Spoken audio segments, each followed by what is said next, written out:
Welcome to Secret Dealers. Our team of antique dealers are about to be let loose in 2 houses they've never seen before. Gosh, look at this. With thousands of pounds of their own money at stake, their expert knowledge will be put to the test as they compete against each other to snap up the best items. Coming up on today's show, there's competition amongst our dealers. Hello. Hello, Simon. Hello, darling. Are your ears burning? No, mine as well. Oh, good. A shock for one of our families. Wow, that's very good. And find out why this amber goblet gets all the dealers buzzing. Our first house is in Lancashire. It may look ordinary on the outside, but on the inside there is an extraordinary collection of early Dalton ware. The curator of this mini museum is retired brewery worker Chris. He bought his first piece at the age of 18, but now with his children and grandchildren to entertain, his priorities have changed.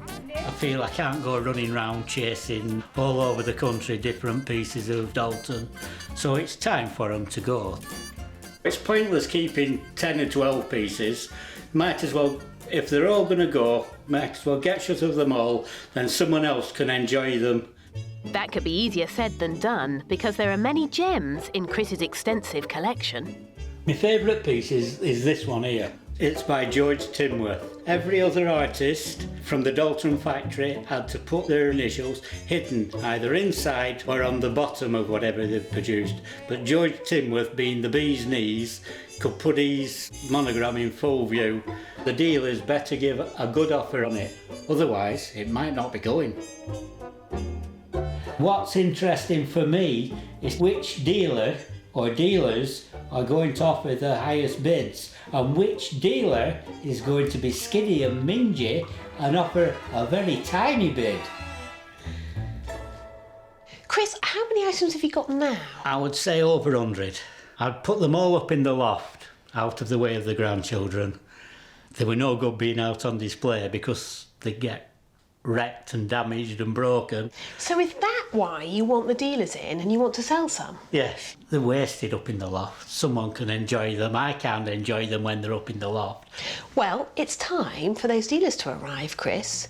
Yep, no problem. We'll see how they get on. We will. There's one item that I've spotted in Chris's collection that I think the dealers are going to love. This highly commercial late 19th century stoneware jug commemorating the popular 4 times British Prime Minister William Gladstone. A specialist collection calls for specialist dealers, and David, Stuart and new dealer Martin all know their ceramics inside out, so we should have some stiff competition today. All I'm going to say to you is expect the unexpected with this house. You have predominantly one collection spread throughout the house, and there's loads to look at, so go and get stuck in. Sounds good. Thanks, mate. Yep. Yeah, look at this. Ah, an interesting collection of Dalton. Dalton? Gosh, look at this. With so much Dalton on offer, our dealers will be choosy about what they target. They'll be looking for pristine pieces with popular designs such as animals and birds, and work by big-name artists will command a premium. Commemorative items are great for dealers too because they can sell to collectors of this memorabilia as well as to the Dalton buffs. So it's no surprise Stuart has pounced on the Gladstone jug. Gladstone, quite a favourite politician of mine. This is a tube-lined piece of Dalton. It's got raised tube-lined decoration, and what you've got to look for is these chips. It's very prone to chipping, so we don't want too many chips on there. Nothing major. Yeah, I like that. And that's our first bid. New dealer Martin is right in his element amongst all this pottery, and he instantly recognises the artist of this late 19th century piece. Typical Hannah engraved with ponies. A lot of these were Dartmouth ponies. Hannah Barlow was a Dalton artist famous for her horse designs, but what's special about this piece is that the painted birds were done by her sister Florence, making this very rare. In mint condition, this could be worth up to £3,000, but there's a problem. And I think we've got a bit of damage there, fortunately, on that handle. Looks like it's kind of a repair. Same on the other side. Great shame. Now that affects the value quite substantially on a piece like this. It's nice to have as an example, but the serious collectors will pass it by, really. It's a nice, bright, sunny day, so I expect my two colleagues will spot there's damage on it, but it is in the corner, so maybe with their advanced years, they won't be able to see the damage. Ooh, saucer of milk for Martin, please. But he's certainly enthusiastic, and his bids start to litter Chris's pots. Meanwhile, the Gladstone jug attracts a second bid from David. What a lovely, lovely, interesting jug that is.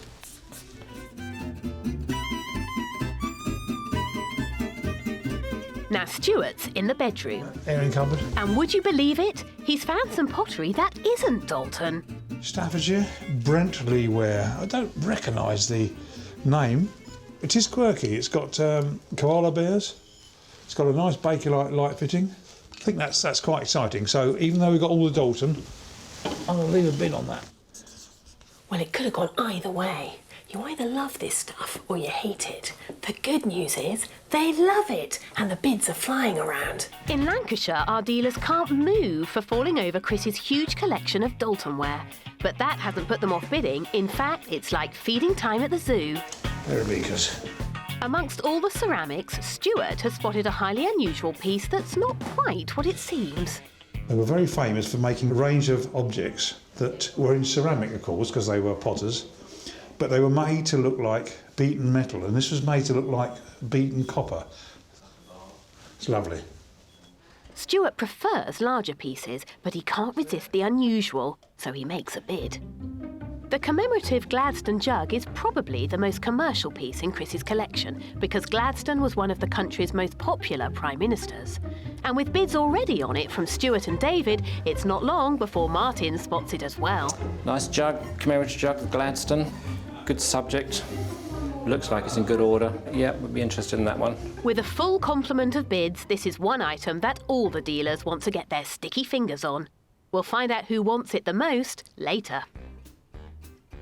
There's so much quality Dalton here that the observant amongst you will have noticed that one of the finest treasures has been overlooked by our dealers. It's Chris's favourite piece, the 1878 beaker by noted potter George Tinworth. That's a crime, and I'm going to give David a prod. There's a special maker and he leaves his monogram on the outside. Do you know who this is? I don't. George Tinworth. Highly it. collectible. I'm sure it is. Now, it's the first time I've seen a piece signed outside. But there's so many rare pieces in this house, there's things I've not even seen before. Yeah. 40 years I've been in the job. Now, like a bee to a flower, the sight of one bid card should draw the other dealers in. Let's wait and see. Meanwhile, in the bedroom, there's an 18th century long case clock. It's been sadly ignored amongst all the ceramics, but it's right up Stewart Street. That's pretty good. Good size. The more north you go, the bigger they are, the taller they are. I will leave a bid on it. But will it be enough to buy it? Back in the front room, it looks like my cunning plan has worked. Martin has been drawn to Chris's star item by the sight of David's bid card. Silver banded rim, 1880s by the look of it. Yeah, it looks all right. There is so much Dalton here that I can't buy it all. Do you know, Stuart, I heard that. You could buy it all if you want to. David's found the damaged jug by the Barlow sisters. This is interesting because the partridges are by Florence Barlow. Yes. The horses are by Hannah Barlow. Right, the most famous. That's Hannah. right. So it's very unusual to have the two combined in one vase. Better put a bid on that one then as well. But there is a teeny bit of damage to that one. Yeah. And right at the last minute, that's a second bid for the Barlow sisters vase. Time's up! Oh, gosh. Out you go! With so much to choose from in Chris's collection, what are the must-have items for our dealers? There was a silver top beaker there, Dalton, with a silver rim. And I think that could have been rarer than I thought it was. It was signed on the outside by the artist. That was a rare item. The Tinworth, little Tinworth beaker with a silver rim was nice. Probably didn't leave enough money on that. The little tiny fake copper beaker. I hope I've ended up with it. Well, our dealers are certainly hopeful, but have they left enough dosh to cart away what they want? Time to reveal to Chris exactly what's on the table. In this envelope is the total amount that's on offer today. Wow, £3,430. What do you think about that amount? over the moon with it, really, to be honest, because I've promised my 2 children, Gareth and Laura, a quarter of it each, and I'm quite sure they'll know how to spend it. But that amount is only on offer if you sell everything that's been bid on. That's true. We better see if they've been mean or not. That's right. I'm really looking forward to see if there's one dealer meaner than the rest. Well, those dealers are lean, mean bidding machines. And first up, it's the 19th century vase decorated by sisters Hannah and Florence Barlow. In good condition, these go for thousands of pounds. But how much has the extensive damage and restoration affected its value?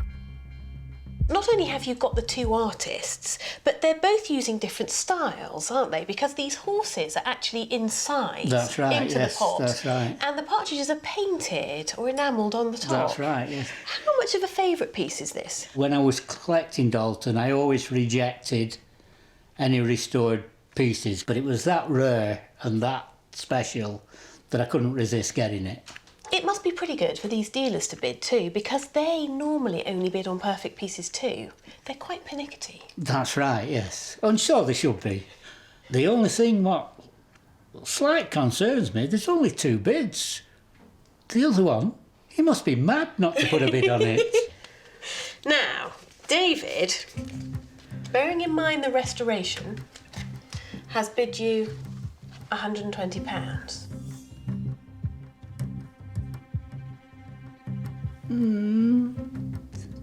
It's a bit low. In fact, it's very low, I would say, for that quality of vase. And I don't think I'd like to accept £120. OK, David's out. Martin says 160. 160. I think I might need to think about that a little while.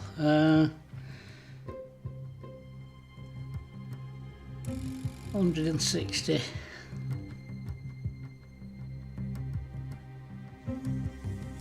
The independent valuation, based on an auction figure in the current market, is between 150 and £200 because of that restoration. That's just kept it conservative. That was, yes. I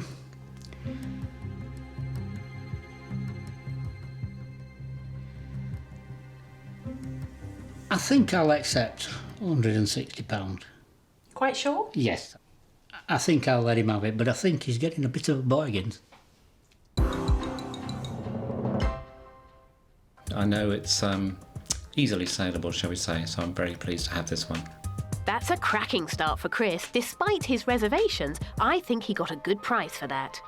Next up, it's that copper effect beaker that Stuart was particularly partial to. He loved this piece. In fact, it was the favourite piece in the house for him. Well, that's surprising. That's surprising, because near enough everybody I know says it's ugly.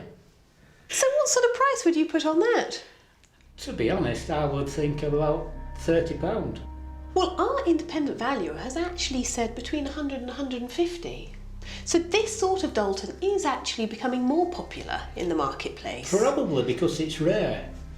Well, Stuart has left you for this beaker that you say a lot of people call ugly, £100. That's definitely a sale. So £100 is yours. That's brilliant. I wanted it and I bought it. Excellent. Chris said he wanted a clear out, and oh boy, he wasn't kidding. He flogged a whole heap of his collection, including a pair of 1902 Edward VII beakers to Stuart for £150, a 1960s Brentley koala lamp also to Stuart for £60, and a 4-jug 1880s set to David for £240. Next up, it's Chris's cherished 1878 stoneware beaker by George Tinworth. He's already turned down David's offer of £80. Can Martin do any better? Martin says 220.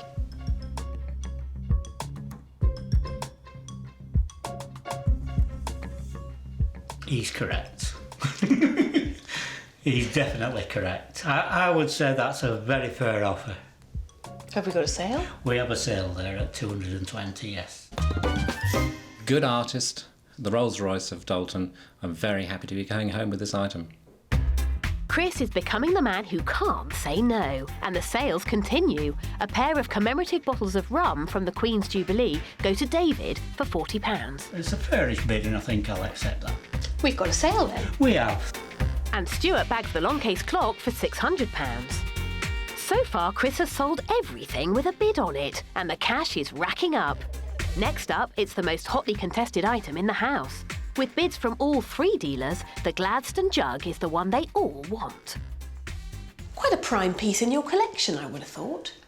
Yes, I would think it's not my favourite piece, but it is an important piece. Well, all three dealers want to take this home, Chris. I would not surprised that they want to take that home. David has bid you £80. I don't think I think it's worth more than £80. Quite a bit more than £80, to be honest. Martin has bid you £220. That's a very, very good bid. Would you sell it at that to Martin? I wouldn't really like to let it go for 220 if somebody's offered more than 220. We better have a look. I think we should. Stuart's bid you £230.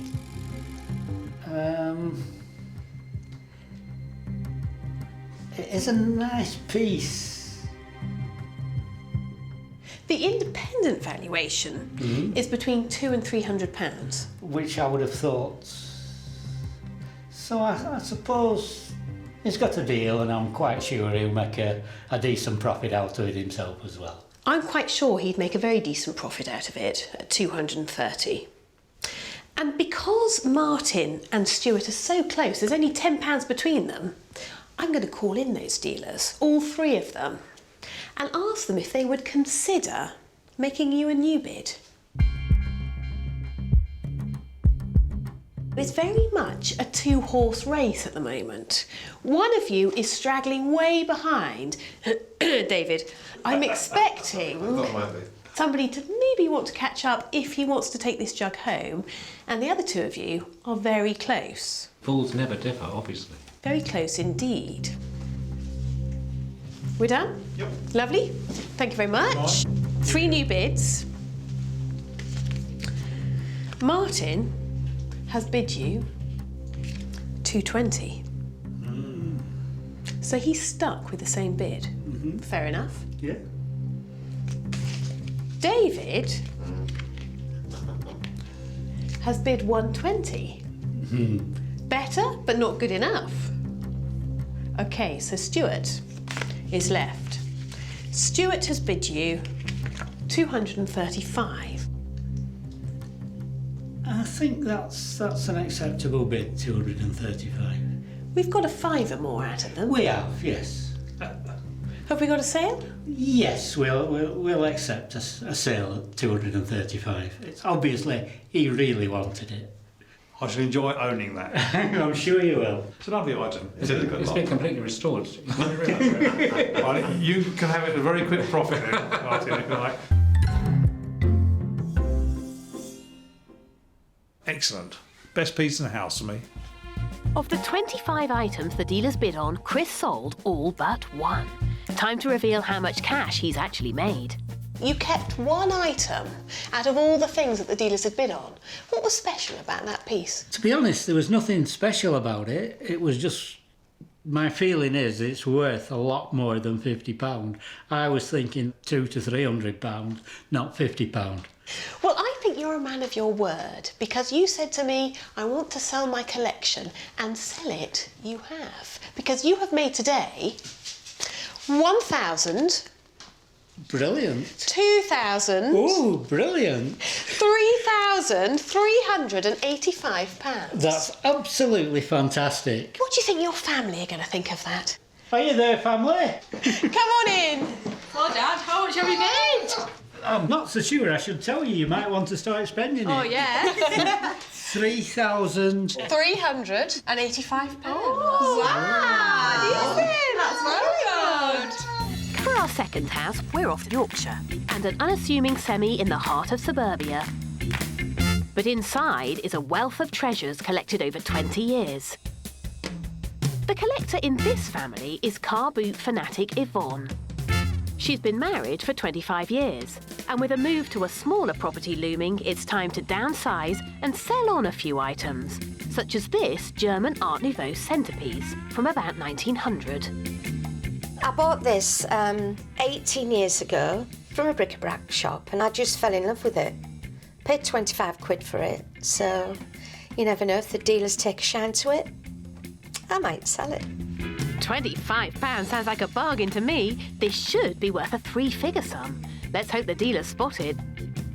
Over her years of collecting, Ivonne has developed an interest in Oriental antiques, and her house is littered with treasures from the East. I just gravitate to anything Chinese, and before you know it, you've got a collection. Our dealers will be glad to hear that Ivonne has a very healthy philosophy when it comes to selling.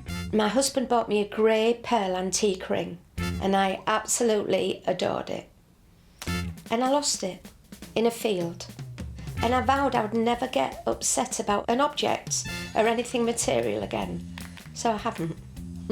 So I don't mind parting with anything.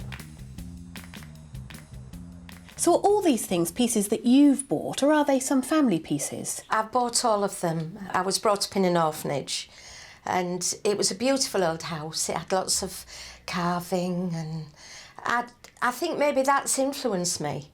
And I've never had a family who's left me anything. Well, I think you've got a great eye, Ivonne, and the dealers are going to love your house. Thank you.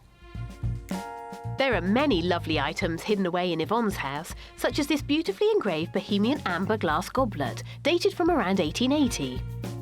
With such a willing seller, let's hope that our dealers Simon, Karen and Stuart will offer enough to tempt her. If there was ever an eclectic mix, it's in this house. You've got Victoriana, you've got Oriental influence, and you've got some interesting pictures, which if you want to know more about, you better give me a shout. Go and get stuck in. Okay. Okay, thank you. Thank you, Kate.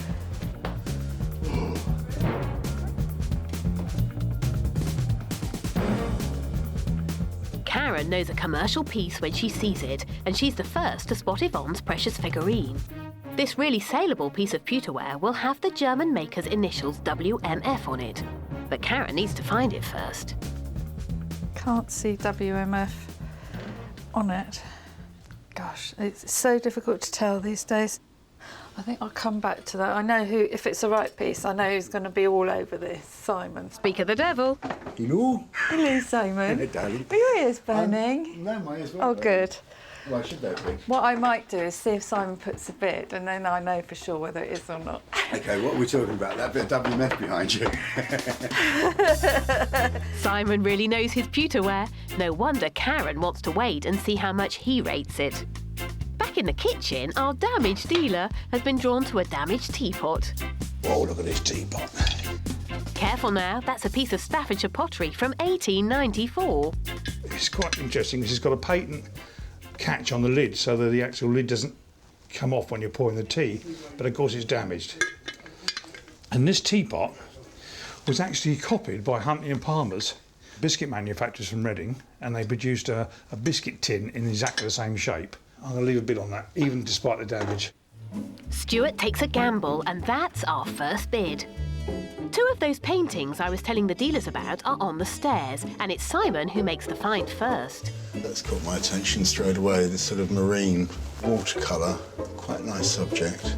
Although silver is usually more Simon's bag, he does have an eye for marine art, as it's popular and can be easy to sell. David C. Bell.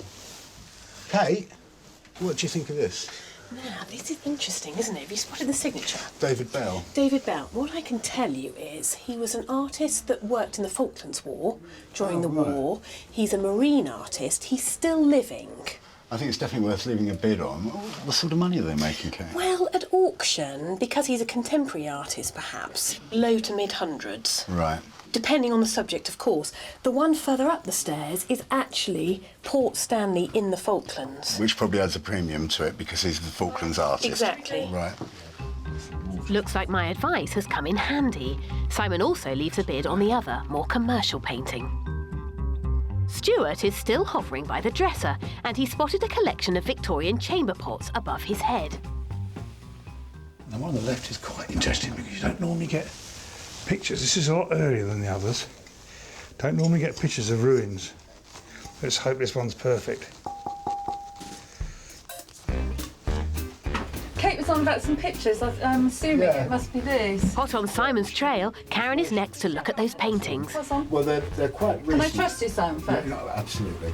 They're by an artist called David Bell, the Falklands War artist. Oh, so they're right, quite in 82? late. Yeah, they're quite late. Okay. But obviously he's quite well known, so, and she sort of said that in auction they're sort of low to middle hundreds. And with that information, I might have to leave it. No, I'm fully expecting you to. Ooh, I've sold them well. That's 2 cards now on that picture. While Karen inspects the paintings, Simon sneaks back to have a closer look at that pewter lady. It's a German pewter, mostly made at the beginning of the 20th century. They actually make coffee machines today. You often walk into a big hotel or a restaurant and you'll see the big coffee machine and it's got WMF on it, which is exactly the same company. This is marked with the what we call the OX mark, WMF, and then you've got the model number here. This is quite a nice piece. You've got the sort of the Art Nouveau lady, the sort of angel with the wings, and the double dish here. There's only one problem I've got with this, is the patina it gathers over the time makes it very dark normally, and I think this has been stripped down. So for me to sell this now, I'd have to do quite a lot of work on it, which I'm not sure that I really want to do. So despite having the correct identifying marks, overzealous cleaning has removed its characterful top layer along with the dirt, and Simon steers clear. Karen is a sucker for pretty collectibles, so it's no surprise she's the first to spot that amber goblet. That's quite a nice piece. The only problem is it's got a very nasty dink out of it. But might be able to get that restored. I will put a bid on it. That there's damage on it. It would be at least double what I'm putting without that big chip. Now, there's been an awful lot of secret interest in this Art Nouveau lady. Karen and Simon have both looked at her, but nobody wants to be the first to leave a bid. I think there's a game of cat and mouse going on here. Let's see who wins.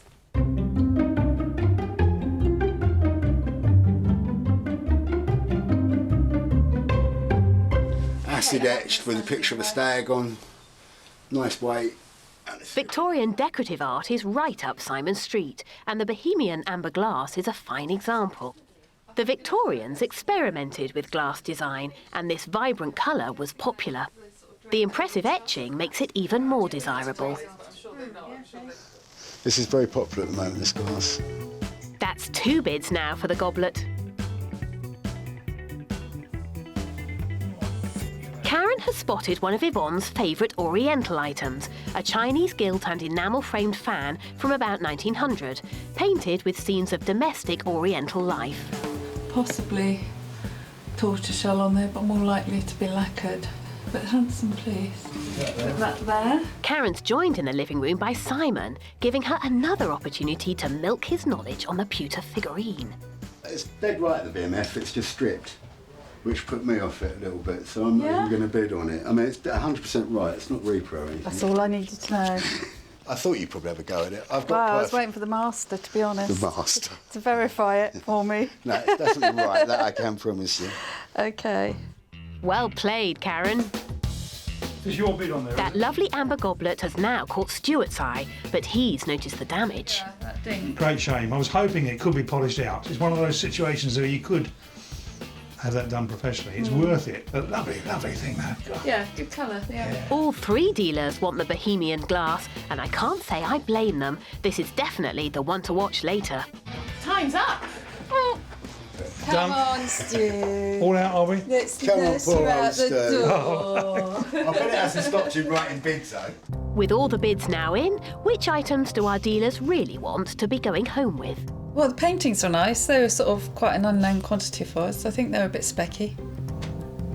Most definitely the chamber pot with the ruins, might be Greek or Roman temple ruins. I'm really potty about chamber pots.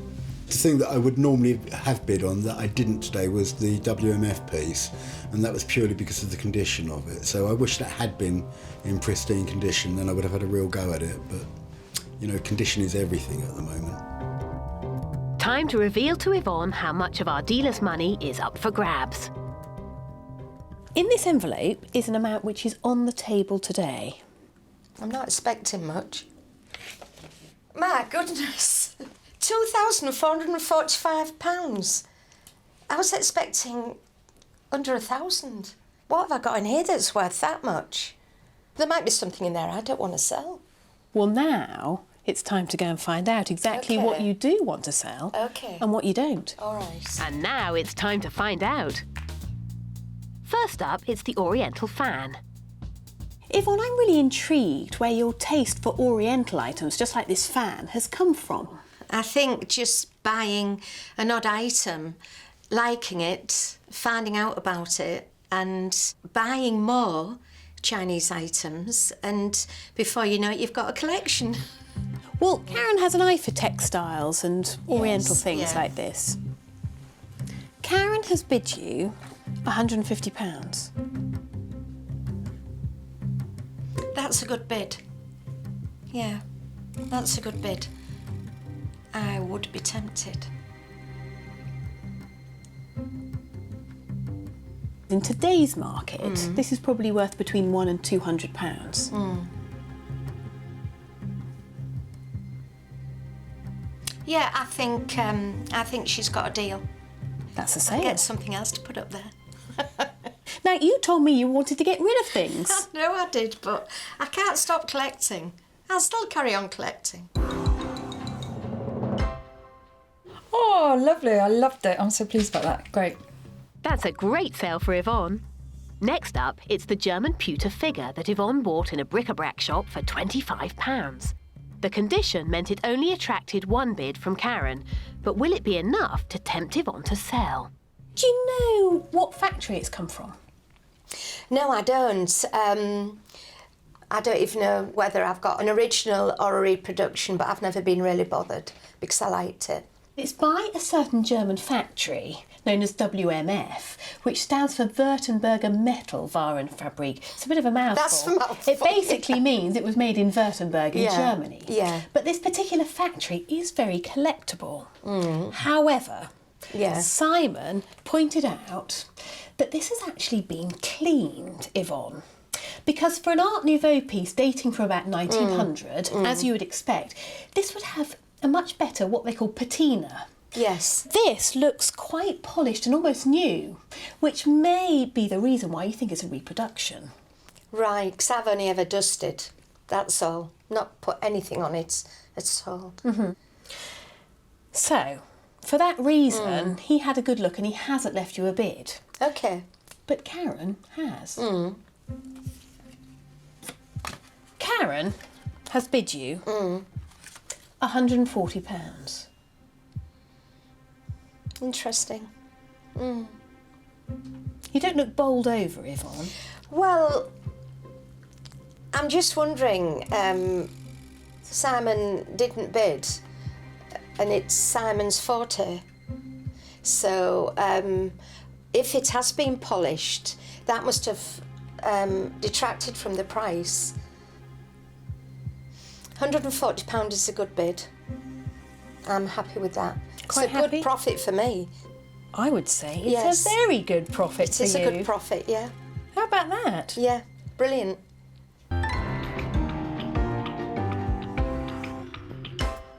Shame about the patination, but lovely item. I know I'll be fine with it. Well, I wish that had been in better condition because I would have left a lot more than that on it. But I think Karen's given a decent price for it, bearing in mind she'll have to do a bit of work on it. It just goes to show, even with over-clean pieces, if they're by renowned makers, they can still be desirable. And the sales keep coming. Yvonne also sold a Victorian Staffordshire chamber pot to Stuart for £60. A 1910 Royal Worcester vase to Karen for £90.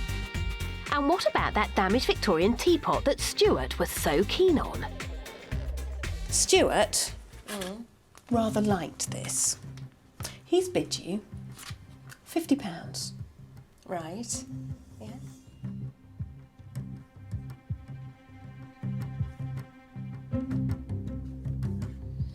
Because it's been on the dresser for many years, I love it there. I dare say I'd miss it, but I don't mind. Yes, we'll let it go. Quite sure? Positive, yeah. I love the shape, and it was the shape that Huntley & Palmer's copied for a biscuit tin. That's really why I like it. Next up, it's that Falklands watercolour by David Bell. Ivonne has already turned down a bid of £170 from Karen, but what will she make of Simon's bid? Simon has bid you 200.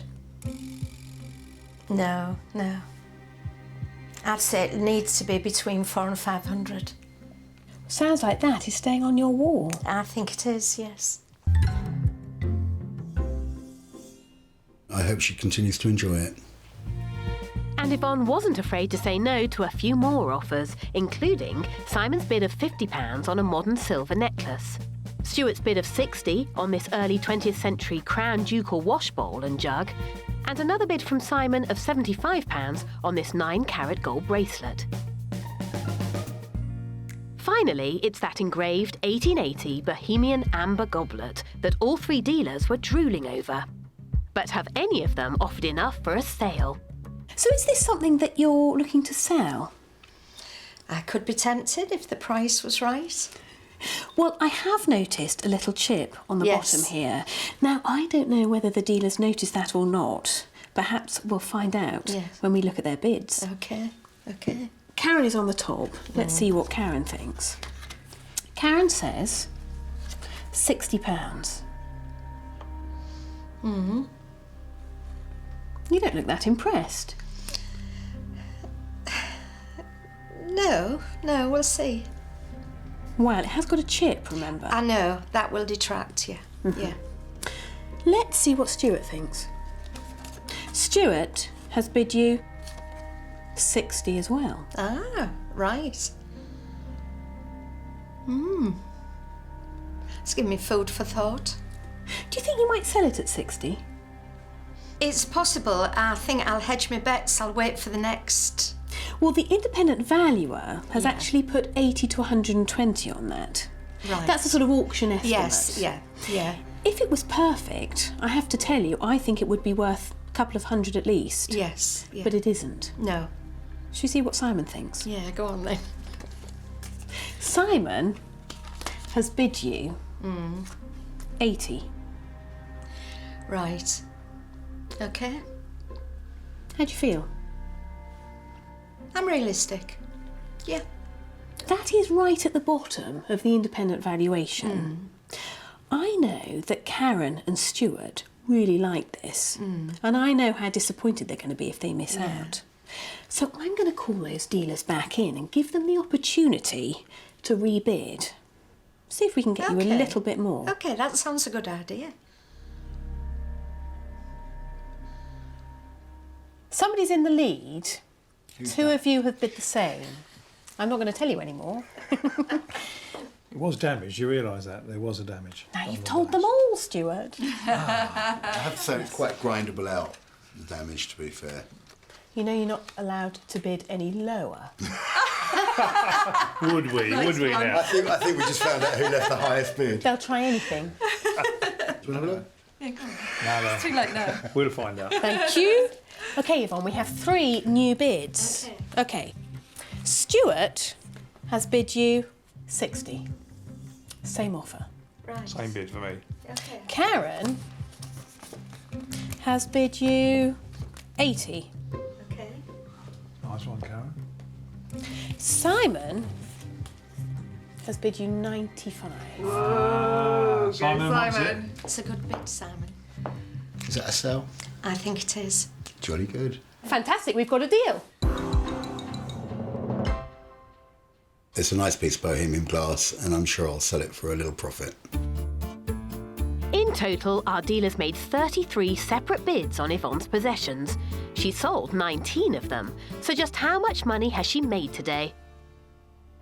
Well, you have made today, Yvonne, £1,775. Brilliant.